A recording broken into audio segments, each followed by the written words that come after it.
tudo bem?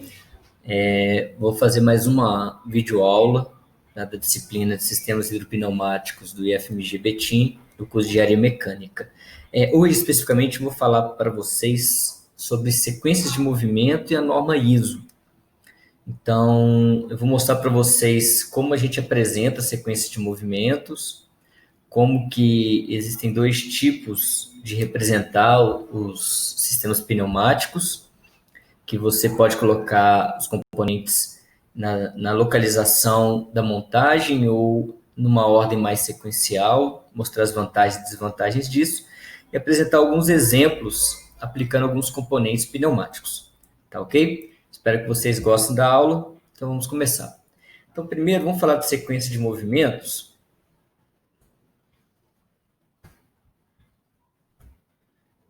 E vamos pegar esse exemplo.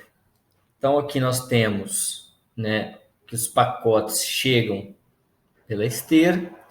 Então, o cilindro A ele precisa levantar esses pacotes para que o cilindro B empurre esses pacotes para um outro transportador. Então, quer dizer, eu tenho uma sequência de movimentos que precisam acontecer para que esse sistema pneumático funcione. Tá? Eu posso representar essa sequência de movimentos de forma cronológica. Então, nós podemos apresentar descrevendo mesmo. Então, primeiro a haste do cilindro A avança, ele eleva o pacote. Depois a haste do cilindro B avança e empurra o pacote. Depois a haste do cilindro A retorna. Depois a haste do cilindro B retorna. Então, quer dizer, cronologicamente é isso que deve acontecer no sistema. Podemos representar em forma de tabela. Então, primeiro movimento, o A avança e o B fica parado. Segundo movimento, o A parado, o B avança. Depois o A retorna e o B fica parado. E por fim, o A permanece parado e o B retorna. Então, essa tabela eu consigo enxergar a sequência de movimentos também. A avança, A retorna, B retorna. Com a vantagem de enxergar também os movimentos, o momento que os cilindros ficam parados. E uma outra forma, terceira forma representada aqui nesse slide, é você representar o movimento de forma algébrica. Você vê que ela é bem sintética, bem resumida aqui, Você consegue enxergar em uma linha os movimentos, onde o símbolo de mais representa o avanço do cilindro e o símbolo de menos representa o retorno do cilindro. Então, a sequência nossa é o A avança, então é A mais, B mais, A menos, B menos. Então, essa é uma forma muito utilizada para a representação de sequência de movimentos. Percebam que nenhuma das três formas apresentadas eu consigo enxergar a questão da velocidade ou do tempo que o cilindro gasta para fazer o avanço ou o retorno. Então, existem outras duas formas, o diagrama trajeto-passo e o diagrama trajeto-tempo, onde eu posso representar os movimentos. No trajeto-passo, é só sequência mesmo. E aí, o avanço do cilindro A provoca o avanço do B, o avanço do B provoca o retorno do A provoca o retorno do B. Então, eu preciso fazer a leitura dos dois gráficos, o que um provoca no outro. Então, quando o A avança, ao terminar o avanço, então, o próximo passo que vai ocorrer é o avanço do B. O próximo passo que vai ocorrer é o retorno do A e o próximo passo é o retorno do B. Já o diagrama trajeto-tempo, ele nos mostra a questão da velocidade do cilindro. Então, percebam que o cilindro A ele avança mais lentamente, o B também avança mais lentamente, só que o A e o B recuam mais devagar, até porque eles vão recuar em vazio. Então, eles podem fazer esse recuo mais lentamente, e o avanço ele é mais lento, porque vai ter uma carga, então você faz esse movimento de uma forma mais lenta. Mas esse diagrama é interessante porque eu posso controlar o A e o B retornam mais lentamente, o A e o B avançam, perdão, mais lentamente, o A e o B retornam mais rapidamente. Tá ok? Então, essas são as formas de representar a sequência de movimentos. Com relação ao esquema de comando, eu posso representar da forma mostrada na figura. Então, vamos pegar aqui o marca-texto, só para a gente destacar, olha. Então, nesse esquema, todos os elementos são simbolizados onde realmente se encontram.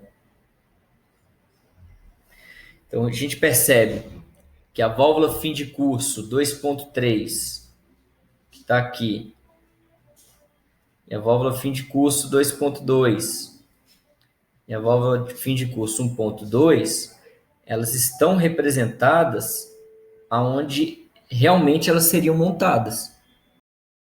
Quem vai montar esse sistema, quem vai fazer a parte física mesmo do sistema, isso aqui é interessante, ele sabe aonde vai colocar o elemento.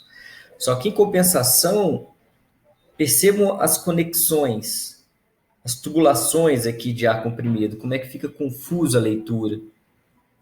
Então, é um circuito que dificulta bastante você fazer a interpretação dele. Apesar de beneficiar o montador, ele tem esse inconveniente de ter muitos cruzamentos de linha, e isso pode dificultar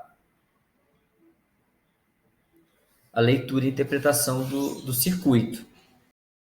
Quando você faz a montagem usando a ordenação dos símbolos, segundo a sua função de comando, ou seja, eu tenho aqui em cima os atuadores, aqui no meio eu tenho, né, as válvulas principais, e aqui embaixo eu tenho o sistema de sinal ou de comando.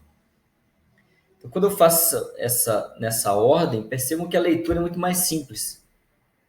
E aí eu tenho que fazer uma etiqueta. Então, o fim de curso 2.3, ele na prática está aqui. Só que eu represento ele aqui embaixo. Ou seja, eu represento ele próximo do sinal de comando que ele vai emitir. Então, quando o cilindro A recuar, acionando esse fim de curso, esse fim de curso vai mandar um sinal para que essa válvula pilote, fazendo o B recuar.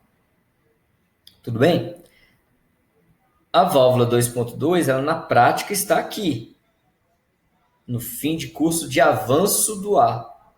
Só que ela vai provocar o avanço do B, então ela é representada comandando essa válvula principal. Assim por diante, vejam a válvula 1.4, ela está posicionada no fim de curso de recuo do B, e ela é representada aqui, porque ela vai mandar um sinal para que o A avance continuando o sistema. Está entendido como é que representa? Vocês perceberam?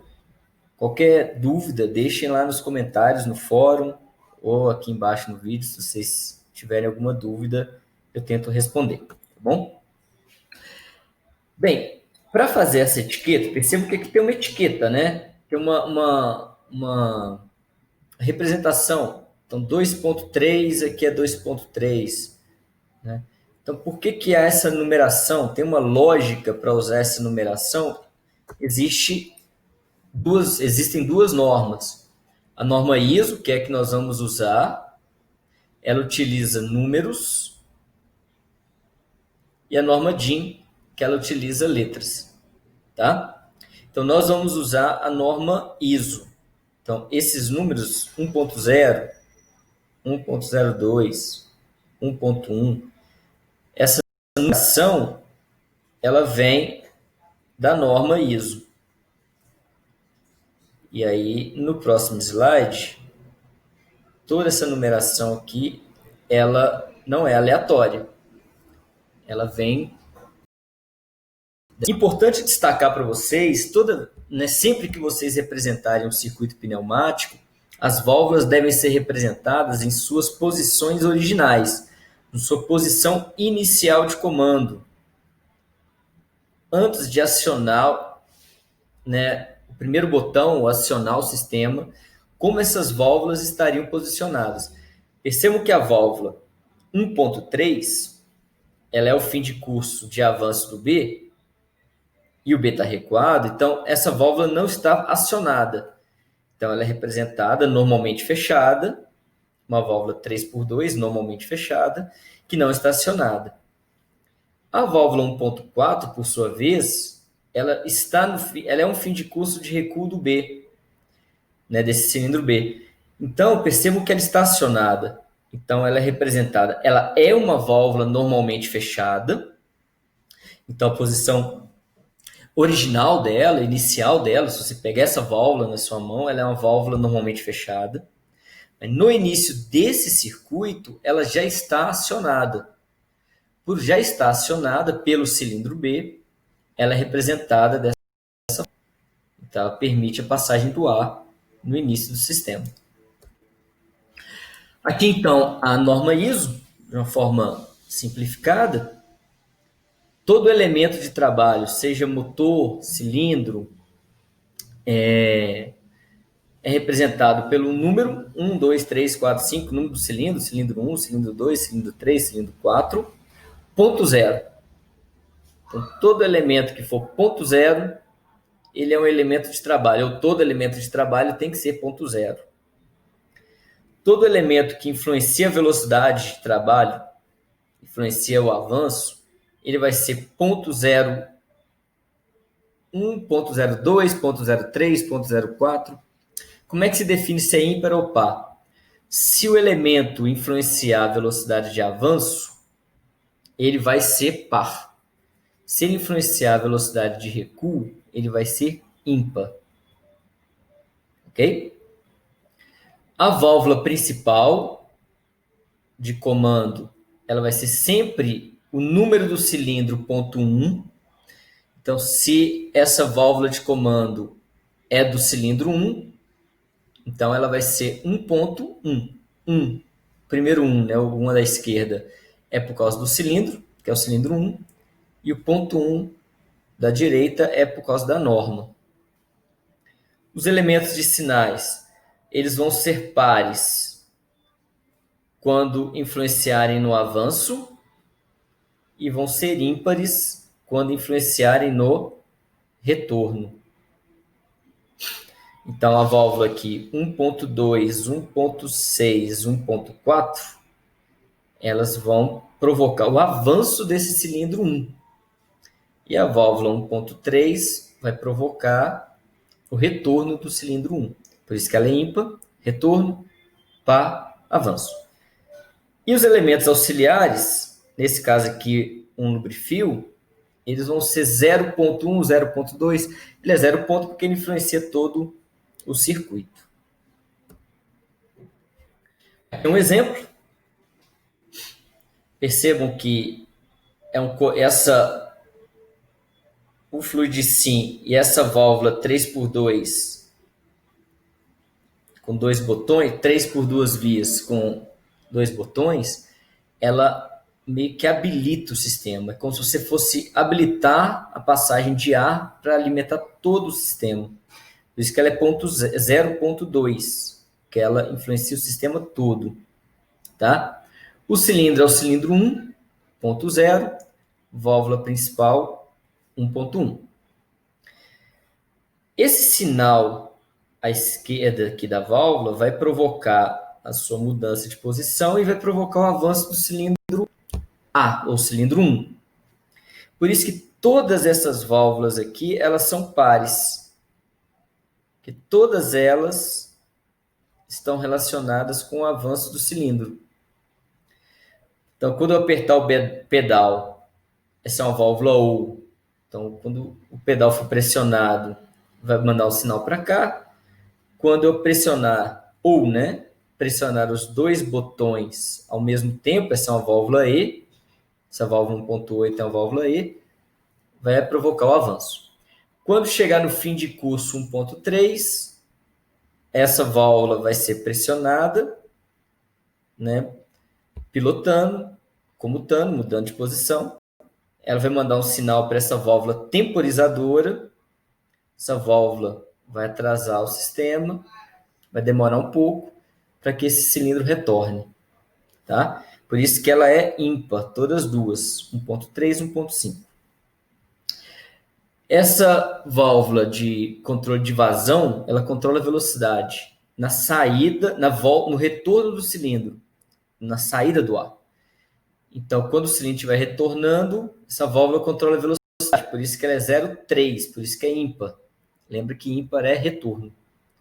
E essa válvula de escape rápido vai influenciar o avanço, quando o ar estiver saindo no avanço, por isso que ela é 0,02. Vamos dar uma olhada nesse sistema funcionando?